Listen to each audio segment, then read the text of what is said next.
Good morning everybody. Success find Deoband में आपका फिर से स्वागत है। आज का हमारा टॉपिक होगा भारतीय संविधान प्रस्तावना या उद्देशिका प्रेमबल। प्रेमबल में हम ये पढ़ेंगे कि इसमें संशोधन कितनी बार हुआ है, कौन कौन से शब्द जोड़े गए हैं, संविधान की जो प्रस्तावना है कहाँ से ली गई है वो, और संविधान की आत्मा या हृदय या संविधान की एक सम्मानित भाग या फिर संविधान की कुंजी किसको कहा गया है और किसके शब्दों में। तो शुरू करते हैं हम संविधान की प्रस्तावना या उद्देशिका।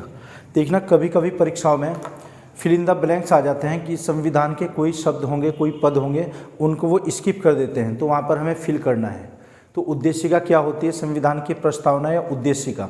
हम भारत के लोग भारत को एक संपूर्ण प्रभुत्व संपन्न समाजवादी पंथ निरपेक्ष लोकतांत्रिक गणराज्य बनाने के लिए तथा उसके समस्त नागरिकों को सामाजिक, आर्थिक और राजनीतिक न्याय, विचार, अभिव्यक्ति, धर्म, उपासना की स्वतंत्रता, अवसर की समता तथा उन सब में व्यक्ति की गरिमा, राष्ट्र की एकता और अखंडता सुनिश्चित करने वाली बंधुता को बढ़ाने के लिए इस संविधान सभा में आज दिनांक 26 नवंबर 1949 मिथि मास शीर्ष शुक्ल सप्तमी संवत 2006 विक्रमी को इस संविधान को अंगीकृत, अधिनियमित और आत्मार्पित करते हैं। ये क्या संविधान की प्रस्तावना हो जाएगी। तो सिविल सर्विस में कभी कभी पूछ लेते हैं कि कोई शब्द इसमें स्किप कर देते हैं कि वहाँ पर क्या आएगा। एक जो लास्ट में इसमें लिखा है कि अंगीकृत, अधिनियमित और आत्मार्पित करते हैं, इसकी आप एक सीक्वेंस आपको याद रखनी पड़ेगी।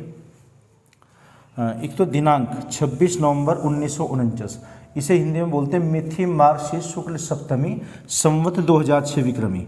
इस संवत के बारे में एक वीडियो, सभी हम जो संवत है, जो वर्ष शुरू हुए हैं भारतीय इतिहास में भी, हमने संविधान में जो वर्ष लिया गया है उन पर एक अलग से वीडियो बनाई जाएगी। तो बाद के जो शब्द हैं, इस संविधान को अंगीकृत, अधिनियमित और आत्मार्पित करते हैं। ये तीन शब्द, इनका क्रम पूछते हैं, सीक्वेंस पूछते हैं कि पहले कौन सा आता है उसके बाद कौन सा। तो पहले क्या है? अंगीकृत, अधिनियमित और आत्मार्पित। ये हम अलग से नोट करेंगे कि इनकी ये सीक्वेंस रहेगी। कौन कौन से शब्द बाद में जोड़े गए थे, कब संविधान में संशोधन किया गया, कितनी बार किया गया, तो सभी पहलुओं पर चर्चा करते हैं। सबसे पहले क्वेश्चन है कि उद्देशिका प्रस्ताव किसने तैयार किया था? ये पंडित जवाहरलाल नेहरू जी ने किया था। और कहीं ना कहीं कि अमेरिका के संविधान की जो प्रस्तावना है उससे प्रेरित है, या फिर कुछ अंश जापान के संविधान की जो प्रस्तावना है वहाँ से भी लिए गए हैं। तो संविधान की प्रस्तावना का उद्देश्य प्रस्ताव किसने प्रस्तुत किया? पंडित जवाहरलाल नेहरू ने। प्रस्तुतिकरण प्रस्तुत किसने? पीटी नेहरू जी ने। अच्छा, एक संविधानविद हैं ठाकुरदास भार्गव, पंडित ठाकुरदास भार्गव, इन्होंने इस पर कमेंट किए हैं। कुछ कमेंट्स क्या क्या? एक तो ठाकुरदास भार्गव जी ने क्या कहा? संविधान की कुंजी संविधान की उद्देशिका प्रस्तावना को संविधान की कुंजी कहा गया है। और इसी को आत्मा भी कहा है, संविधान की आत्मा किसने कहा है? ठाकुरदास भार्गव जी ने। लेकिन अनुच्छेद 32 जब हम पढ़ेंगे मौलिक अधिकारों में, संवैधानिक उपचार, मौलिक अधिकारों का संवैधानिक उपचार, constitutional remedies of fundamental rights, वहाँ पर भीमराव अंबेडकर जी ने कहा है। यहाँ तो आत्मा किसे कहा गया? प्रस्तावना को, प्रस्तावना। और जो आत्मा दूसरा कहा गया है, संविधान की आत्मा सोल, ये अनुच्छेद 32 यानी कि मौलिक अधिकारों में हो जाएगा। फंडामेंटल राइट्स में डॉक्टर भीमराव अंबेडकर जी ने, BR अंबेडकर जी ने किसको? अनुच्छेद नंबर 32। और ठाकुरदास भार्गव ने संविधान की प्रस्तावना, भार्गव जी ने कहाँ पर? संविधान की प्रस्तावना को। और अंबेडकर जी ने संविधान के मौलिक अधिकारों के अनुच्छेद नंबर 32 को संविधान की आत्मा कहा है। और इसी को कुंजी भी कहा गया है, कुंजी। और ये कह सकते हैं कि सम्मानित भाग, सबसे सम्मानित भाग, ये किसे कहा गया है? संविधान की प्रस्तावना को। ये भी भार्गव जी ने कहा है। तो तीन शब्द क्या क्या आ जाएंगे? संविधान की आत्मा, संविधान की कुंजी और संविधान का सबसे सम्मानित भाग। एक संविधान का आभूषण भी कह सकते हैं, आभूषण शब्दावली याद रखिएगा। कुंजी, सम्मानित भाग और आभूषण और आत्मा, ये किसे कहेंगे? प्रस्तावना को। ये किसने कहा है? पंडित भार्गव जी ने, यानी कि ठाकुरदास भार्गव, पूरा नाम पंडित ठाकुरदास भार्गव। तो 4 चीज़ें, कुंजी, सम्मानित भाग, आभूषण और संविधान की आत्मा। और दूसरा संविधान की आत्मा अंबेडकर जी ने किसे कहा है? अनुच्छेद नंबर 32 को। तो ये दोनों आप इसमें डिफरेंस क्लियर कर लीजिए कि आत्मा किसे किसे कहा गया है। प्रस्तावना को भी कहा गया है और मौलिक अधिकारों में अनुच्छेद नंबर 32 को, यानी कि संविधानों का ये संवैधानिक उपचार, मौलिक अधिकारों का संवैधानिक उपचार आर्टिकल नंबर 32 में आएगा। तो ये इस पर कुछ कमेंट किए गए हैं। आइए इनका मतलब समझते हैं। जो शब्दावली दी गई है इनका मीनिंग क्या होता है। और एक केस इसमें आया था, केशवानंद भारती बनाम किरण राज्य के मामले में क्या किया गया था संविधान में। तो आप चाहे तो स्क्रीनशॉट ले लीजिए या नोट कर लीजिए आप इसे। अच्छा, ये चीज़ है, स्क्रीनशॉट लीजिए इसका एक। आगे बढ़ते हैं। तो हमने इसमें क्या किया, संविधान की आत्मा और हृदय, आत्मा हृदय अनुच्छेद नंबर 32 को भी और आत्मा की से प्रस्तावना को भी, दोनों के अलग अलग लेखक आ जाएंगे। अच्छा, एक केस था केशवानंद भारती, केशवानंद भारती बनाम केरल राज्य, बनाम केरल राज्य 1973 का एक केस है, 1973 का, कुछ मौलिक अधिकार से जुड़ा हुआ है। इस केस में संविधान की प्रस्तावना में एक पहला संशोधन किया गया था, 42वां संशोधन, इसको आधार मानते हुए। तो 42वां संविधान संशोधन कब हुआ था? 1976, 42nd कॉन्स्टिट्यूशनल अमेंडमेंट इन 1976। 42वें संविधान संशोधन में संविधान की प्रस्तावना में पहली बार संशोधन किया गया था, ये पहला संशोधन। अब तक संविधान की प्रस्तावना में एक ही बार संशोधन हुआ है। तो इसमें 3 शब्द जोड़े गए थे, कौन कौन से? एक तो समाजवादी, एक जोड़ा गया पंथ निरपेक्ष, और तीसरा आ जाएगा अखंडता। समाजवादी सोशलिस्टिक, पंथ निरपेक्ष सेकुलर, अखंडता इंटीग्रिटी।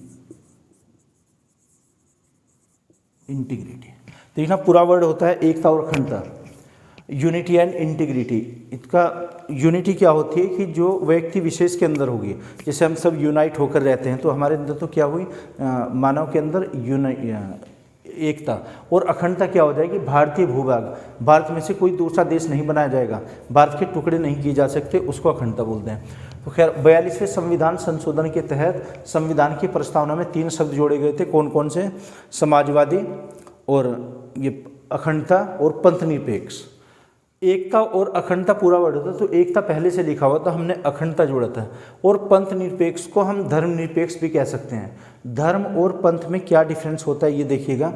जैसे कोई भी रिलीजन होता है, रिलीजन की जब शाखाएं होंगी उसके उप संप्रदाय बनेंगे, वो पंथ कहलाते हैं। तो पंथ को हम इंग्लिश में सेक्ट बोलते हैं, SECT, सेक्ट, SECT। इसका मीनिंग क्या होता है? पंथ, है ना। तो जैसे पंथ होते हैं और धर्म होगा, धर्म को हम क्या बोलते हैं? रिलीजन। किसी भी धर्म की जितनी शाखाएं होंगी, है ना, जैसे हिंदू धर्म की शाखाएं क्या हो जाएंगी? सनातन धर्म जो होगा इसमें वैष्णवी होंगे और शैव होंगे, वैष्णव या शैव। तो ये शैव और वैष्णव क्या कहलाएंगे? पंथ कहलाएंगे। इस्लाम धर्म होता है उसमें क्या? शिया और सुन्नी होते हैं। जैन धर्म में क्या? हीनयान महायान हो जाएंगे, श्वेतांबर दिगंबर।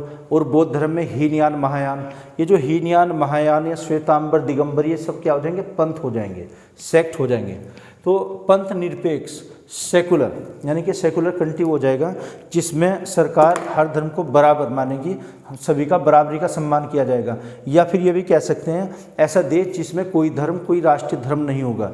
जैसे हमारा राष्ट्रीय पेड़, राष्ट्रीय पक्षी, राष्ट्रीय पशु, राष्ट्रीय चिन्ह, राष्ट्रीय झंडा, राष्ट्रीय गान, राष्ट्रीय गीत, लेकिन कोई राष्ट्रीय धर्म नहीं है। दूसरे देशों में अगर देखते हैं, चाइना में या फिर अमेरिका या ब्रिटेन में, अमेरिका में क्या है, वहाँ तो एक क्रिश्चियनिटी, ईसाईयत है वहाँ। अगर हम वहाँ की नागरिकता लेते हैं तो हमें वहाँ पर ईसाई धर्म एडोप्ट करना पड़ेगा, इसलिए वो सेकुलर कंट्री नहीं है। विश्व का सबसे बड़ा धर्मनिरपेक्ष या पंथ निरपेक्ष देश भारत। तो पंथ निरपेक्ष किसे कहा जाएगा? जिस देश का कोई राष्ट्रीय धर्म नहीं होता, यानी कि जितने भी वहाँ पर धर्म होंगे सरकार उनको बराबर का दर्जा एक सम्मानित दृष्टि से अपना दृष्टिकोण रखती है।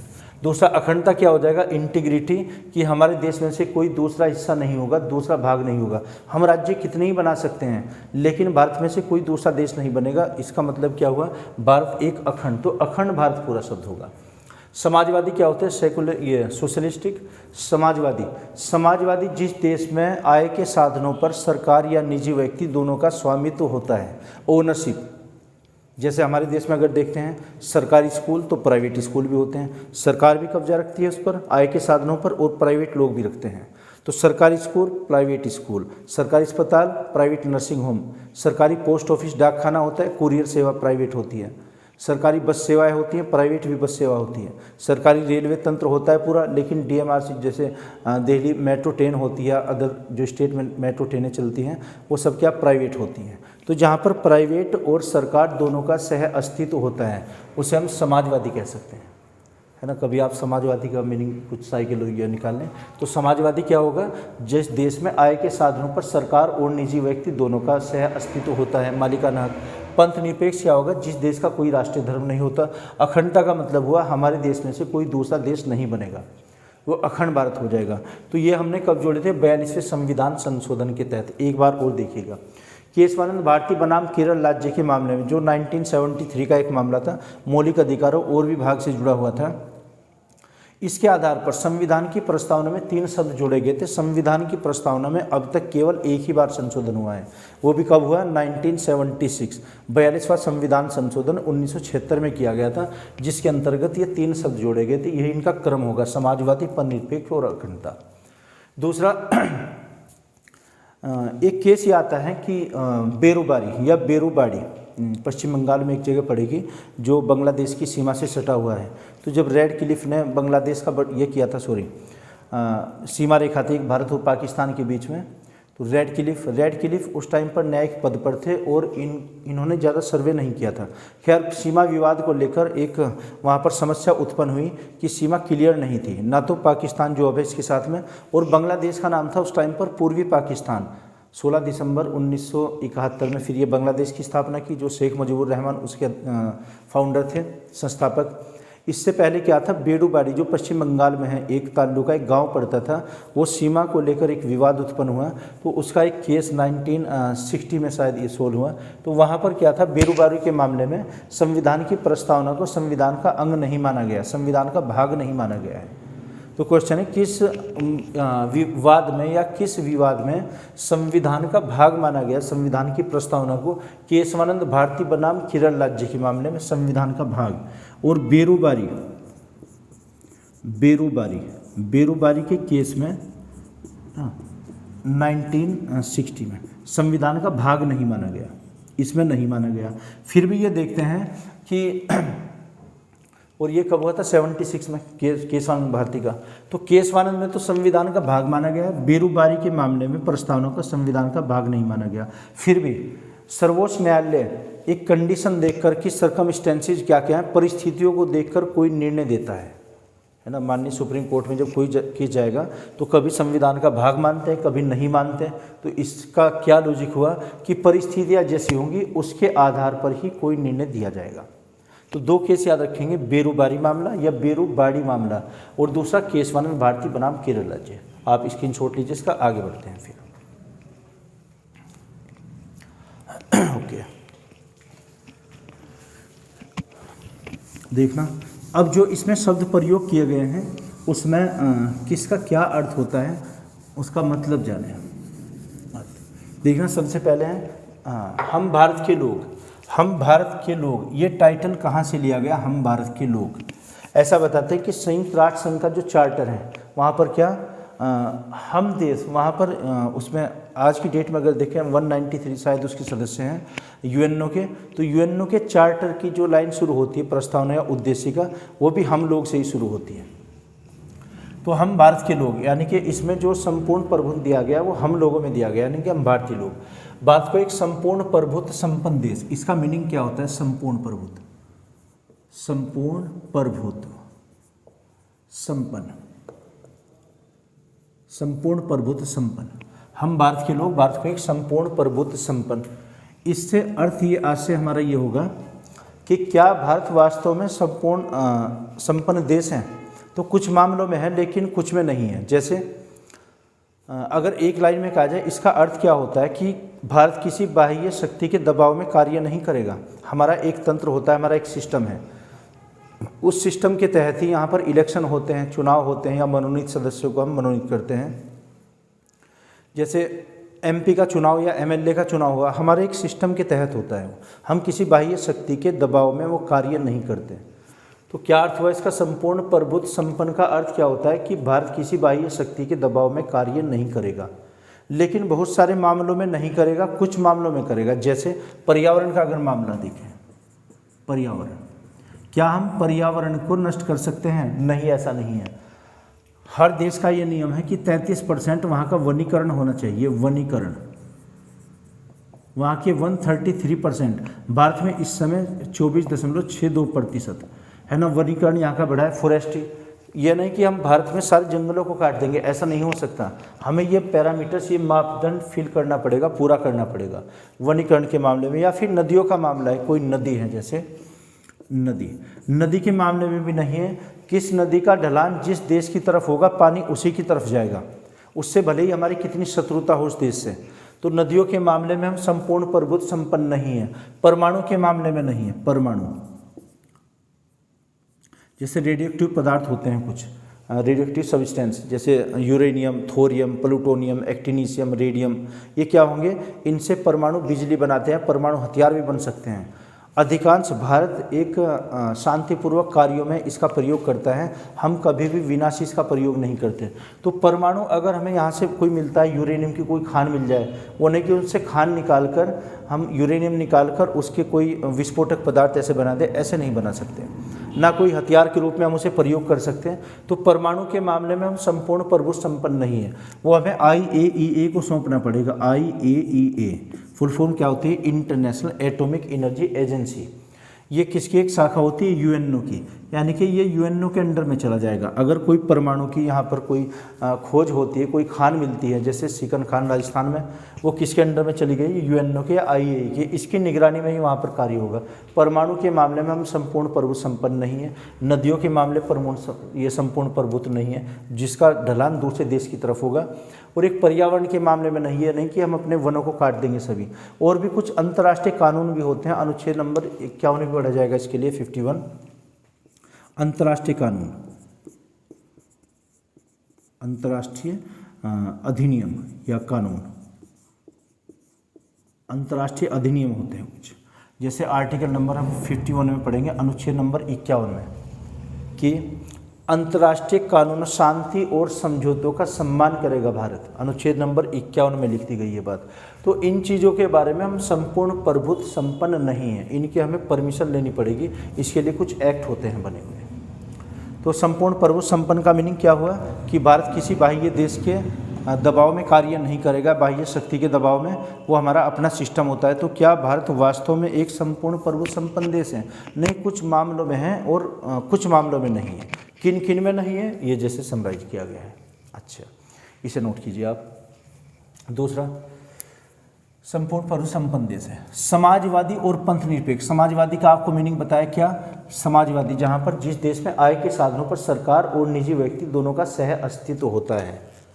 पंथ निरपेक्ष का मतलब किसी भी धर्म को राष्ट्रीय घोषित नहीं किया जाएगा, सभी धर्मों का बराबर सम्मान करेगी भारत सरकार। लोकतंत्र, लोकतंत्र का मीनिंग क्या होता है? कि जहाँ के शासन, लोकतंत्र, डेमोक्रेसी, जिसको जमहूरियत या डेमोक्रेसी भी कहते हैं, लोकतंत्र। लोकतंत्र का अर्थ होता है कि जहाँ का शासनाध्यक्ष जनता में से जनता के लिए, जनता के द्वारा चुना गया है।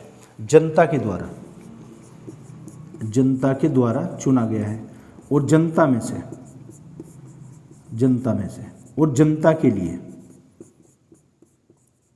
जनता के लिए चुना गया हो। तो जनता के द्वारा, जनता में से और जनता के लिए जो काम करता है वो क्या हो जाएगा? लोकतंत्र।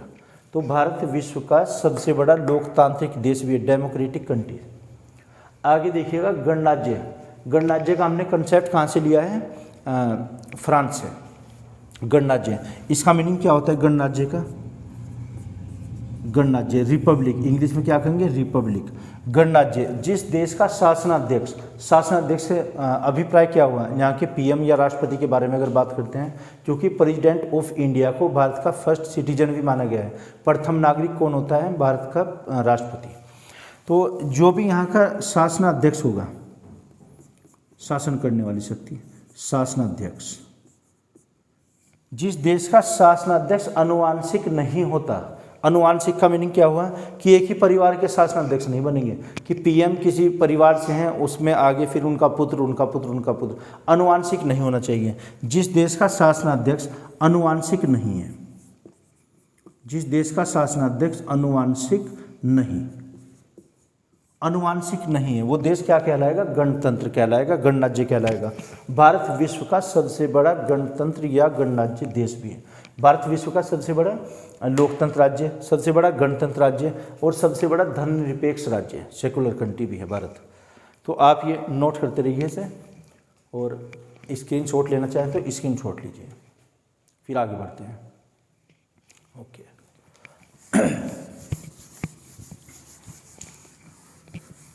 वर्डिंग देखिएगा आगे, इससे गणतंत्र से आगे।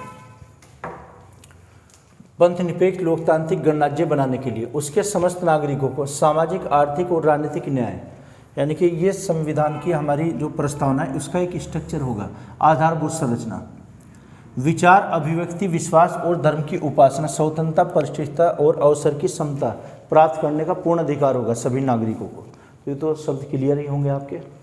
और राष्ट्र की एकता और अखंडता सुनिश्चित करने वाली बंधुता को बढ़ाने के लिए, ये डेट देखिएगा आप, 26 नवंबर 1949, इसको क्या बोलते हैं हिंदी में? मिथि मार्गशीर शुक्ल सप्तमी संवत 2006 विक्रमी। तो डेट क्या थी? 26 नवंबर सन 1949 को हमारा संविधान लिखा गया, पूरा हुआ, स्वीकार किया गया, अंगीकृत किया गया, एडोप्ट किया गया। इसके लिए शब्दावली आती है। एक क्वेश्चन आता है कि भारत में पहला स्वतंत्रता दिवस या गणतंत्र दिवस कब मनाया गया था? इसका आंसर रहेगा 26 जनवरी सन 1930। ऐतिहासिक पृष्ठभूमि पर अगर नज़र डालते हैं तो जैसे हम एक नेहरू रिपोर्ट पढ़ेंगे, इतिहास में, आधुनिक इतिहास में पढ़ी जाएगी नेहरू रिपोर्ट। नेहरू रिपोर्ट का जब प्रकाशन हुआ था उसमें एक शब्द लिखा गया था अधिराज्य, डोमिनियन स्टेट, कि भारत एक डोमिनियन स्टेट होगा, एक अधिराज्य होगा।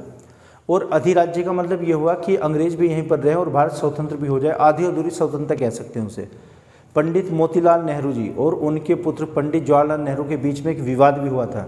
ये बताते कि विश्व में पहला एक मौका था ऐसा कि जिसमें एक परिवार स्प्लिट हुआ था किसी देशभक्ति को लेकर, यानी कि स्वतंत्रता को लेकर। पंडित जवाहरलाल नेहरू चाहते थे कि कम्प्लीटली इंडिपेंडेंट होने चाहिए, हम पूर्ण तरीके से स्वतंत्र होने चाहिए, जबकि मोतीलाल नेहरू चाहते थे कि हम अधिराज्य बन जाए, डोमिनियन स्टेट बन जाए। तो वहाँ एक 1929 की बात है, लास्ट डे जैसे 31 दिसंबर 1929 को अंतिम घड़ी रात को 12 बजे लाहौर में रावी नदी के किनारे एक स्वतंत्रता का बिगुल बजाया गया था और नेहरू जी ने एक जागते हुए सपना देखा था। उनकी एक अंतिम इच्छा थी कि यदि कुदरत ने मेरा साथ दिया, यदि नियति की ऐसी इच्छा रही, तो एक दिन ऐसा होगा जब हम आज़ादी का जश्न मना रहे होंगे और आधी दुनिया के लोग सो रहे होंगे। ऐसा उनका सपना था एक। और ये अब से 25 दिन बाद, यानी कि बात हो जाएगी फिर 1 जनवरी सन 1930 की, कि अब से 25 दिन बाद एक स्वतंत्रता दिवस मनाया जाएगा। डेट उसकी हो जाएगी फिर 26 जनवरी। तो 26 जनवरी सन 1930 को हमने भारत में पहला स्वतंत्रता दिवस या गणतंत्र दिवस मनाया था। और यहाँ से फिर दांडी यात्रा शुरू हुई थी। आंदोलन का नाम था सविनय अवज्ञा आंदोलन, सिविल डिसओबीडियंस मूवमेंट। सविनय अवज्ञा आंदोलन की अगुवाई, नेतृत्व गांधी जी ने किया था। और इसी का एक एपिसोड था, एक घटना दांडी यात्रा, जब गांधी जी को फिर गिरफ्तार किया गया था। तो पहला स्वतंत्रता दिवस कब मनाया गया था? 26 जनवरी सन 1930 को पहला स्वतंत्रता दिवस है ना। अब ये डेट समझिए नवंबर वाली, है ना, 26 नवंबर 1949। इस डेट में हमने क्या किया था? एक तो संविधान पूरा हुआ, संविधान पूर्ण, या कहिए संविधान लिखा गया, या संविधान पूर्ण हुआ, संविधान पूर्ण हुआ था, या फिर संविधान अंगीकृत किया गया, अंगीकृत, संविधान स्वीकार किया गया, इसके कुछ भाग थे जो लागू किए गए थे, जैसे 3 भाग। कौन कौन से? एक तो चुनाव और एक अंतरिम सरकार। अंतरिम सरकार, चुनाव, अंतरिम सरकार, और एक इसमें नागरिकता, सिटीजनशिप, नागरिकता। इन 3 प्रावधानों को इसी डेट में लागू किया गया था, जब हमने 26 नवंबर 1949 को ये संविधान पूर्ण हुआ, अंगीकृत हुआ, स्वीकार हुआ, एडोप्ट किया, है ना। ये सब शब्दावली आई और इसमें 3 हमने प्रावधान पहले ही लागू कर दिए गए थे। अभी तक संविधान पर हस्ताक्षर नहीं हुए थे। संविधान पर जो सिग्नेचर हुए थे वो 24 जनवरी सन 1950 को हुए थे। 284 लोगों के संविधान पर सिग्नेचर है। हस्ताक्षर कितने सदस्यों ने किए थे? 284, 284 लोगों ने। जबकि संविधान में सदस्य कितने थे सभा में? संविधान सभा में 389, और सिग्नेचर कितने के थे? 284, 284 लोगों के। खैर 26 नवंबर 1949, इसी को हम हिंदी में क्या कहेंगे? मिथि मास शी शुक्ल सप्तमी संवत 2006 विक्रमी। इस डेट में हमने 3 प्रावधानों को लागू किया था और ये शब्दावली आएगी। संविधान पूर्ण हुआ, संविधान लिखा गया, संविधान अंगीकृत किया, संविधान स्वीकार किया गया था। हमने पूरी तरीके से लागू इसलिए नहीं किया था क्योंकि हम 26 जनवरी को हर वर्ष स्वतंत्रता दिवस मनाते थे। अब इसकी वेट करने लगे थे। 26 नवंबर को पूरा, नवंबर, दिसंबर और जनवरी, अभी 2 महीने थे 26 जनवरी तक आने में। तो 26 जनवरी को जब हमें लागू करना था, क्योंकि उस वर्ष हम क्या मनाते थे? स्वतंत्रता दिवस या गणतंत्र दिवस, जो पहले कब मनाया गया था? 1930 में, फिर 1931, 32, 33, 34 ऐसे मनाते चले गए। 1949 का भी हमने मनाया, लेकिन नवंबर में हमारा संविधान पूरा हुआ। तो हम ये चाहते थे कि 26 जनवरी जब आएगी तभी पूर्ण रूप से लागू करेंगे इसे। जैसे होता है ना, किसी बच्चे का बर्थडे, हमें कोई गिफ्ट देना है तो बर्थडे को ही अच्छा माना जाएगा। जैसे हम जश्न मनाते थे स्वतंत्रता दिवस या गणतंत्र दिवस, तो संविधान पूरी तरीके से 26 जनवरी 1950 को लागू हुआ। तो डेट अगर यह है ना 26 जनवरी सन 1950, इसमें क्या हुआ था? पूर्ण लागू, हमारा संविधान पूर्ण लागू हुआ था, पूर्ण रूप से लागू। तो दोनों डेट आप ही अलग अलग याद रखिए। 26 नवंबर 1949 को संविधान स्वीकार किया गया था, अंगीकृत किया गया था, और 26 जनवरी 1950 को हमारा संविधान पूर्ण रूप से लागू हुआ, कम्प्लीटली इम्प्लीमेंटेड। ये ऐसा क्यों करते थे? क्योंकि पहला स्वतंत्रता दिवस या गणतंत्र दिवस 1930 में मनाया गया था। तो इसमें ये शब्दावली आती है। तो ये संविधान की प्रस्तावना हमारी कंप्लीट हो जाती है। फिर से एक बार रिपीट करते हैं। संविधान की कुंजी किसे कहा गया? संविधान की प्रस्तावना को किसने कहा था? कि ठाकुरदास भार्गव, पंडित ठाकुरदास भार्गव जी ने। संविधान की कुंजी, संविधान की आत्मा, संविधान की अनोखी विशेषता, और इसी को कहा गया है आत्मा या हृदय, और कह सकते हैं संविधान का आभूषण, ये भार्गव जी ने। जबकि अनुच्छेद 32 को भीमराव अंबेडकर जी ने संविधान की आत्मा और हृदय कहा था। और इसकी ये शब्दावली वर्डिंग होगी, यही लैंग्वेज। इसमें आपको क्या करना है? लास्ट के जो 3 शब्द हैं, अंगीकृत, अधिनियम और आत्मार्पित करते हैं, तो ये, और डेट 26 नवंबर 1949 वाली संविधान की प्रस्तावना। इसमें एक बार संशोधन हुआ है, केशवानंद भारती बनाम केरल राज्य को आधार मानते हुए। तो 42वां संविधान संशोधन के तहत हमने 3 शब्द जोड़े थे, समाजवादी, अखंडता और पंथ निरपेक्ष शब्द जोड़े गए थे। तो केशवानंद भारती के केस में संविधान की प्रस्तावना का संविधान का अंग माना गया है, और बेरोबरी मामले में नहीं माना गया संविधान का अंग।